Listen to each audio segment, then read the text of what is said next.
And as we welcome you back to the World Championships, earlier in the show, we showed you the Golden Gate Bridge, which joins the city of San Francisco north to Marin County. What you're looking at right now is the Bay Bridge, joining the cities of San Francisco and Oakland. As we zoom into the downtown area of Oakland on the east side of the bay, the Coliseum actually located behind those tall buildings.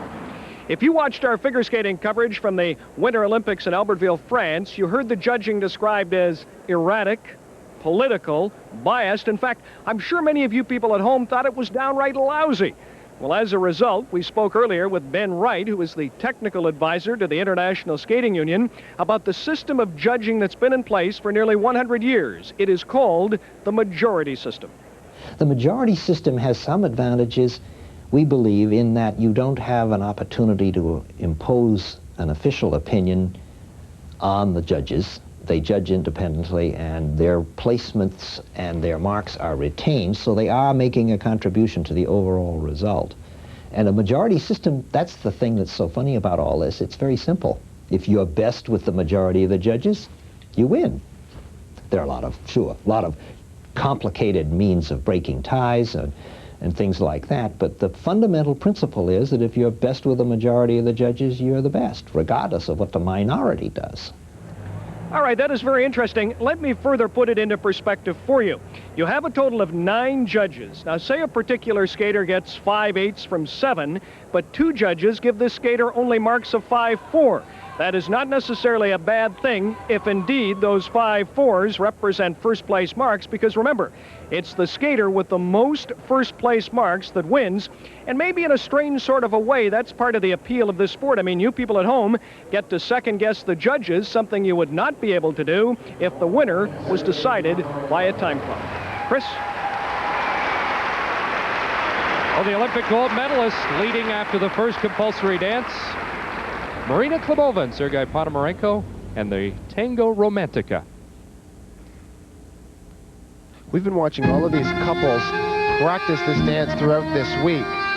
In Europe, where the rink is approximately 15 feet wider, this dance fits in quite nicely, but I think you're going to see a number of these couples get very, very close to the boards here this afternoon.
Different transitions between the partners, but one of the reasons that this team is world champion is because they make those transitions look so easy.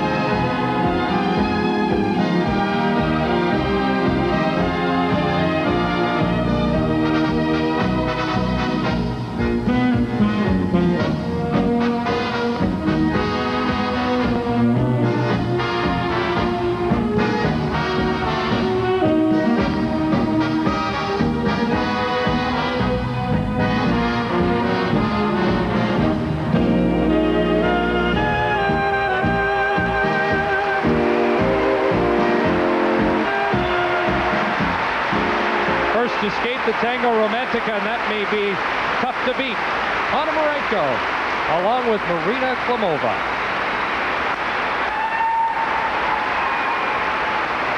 And a very warm reception from the fans here at the Oakland County Coliseum for them, and that hasn't always been the case when they have been the arch rivals of the Duchenes. Well, I think the fact that the Duchenes are not here is going to result in this team receiving a lot more admiration from the audience here in Oakland.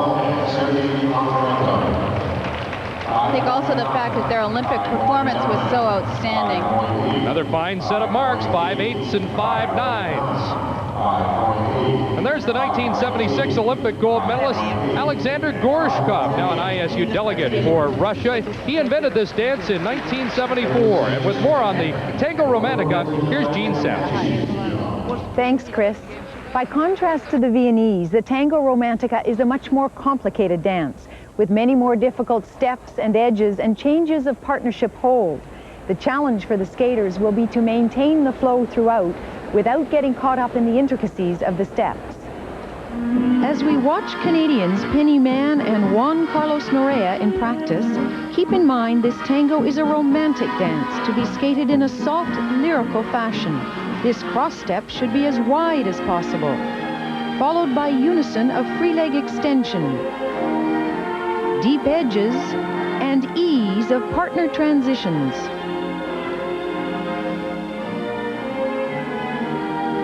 In this progressive sequence, the knees should be soft and sinuous to convey the exotic mood of the dance. Here is the second wide step, followed by a series of steps that includes a progressive into the ladies' rocker sequence. Then partner changes of position, which should be lyrical and flow throughout. By way of comparison, we have Usova and Zulin from the CIS on your right screen, and Denkova and Nikolov from Bulgaria on your left. Notice the difference in the width on the wide step, the greater free leg extension and closeness of the couples on the right screen.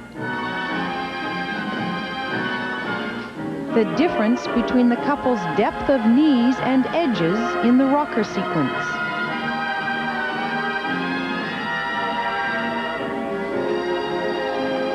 And the ease on the right and awkwardness on the left of partner transitions, and the difference in flow.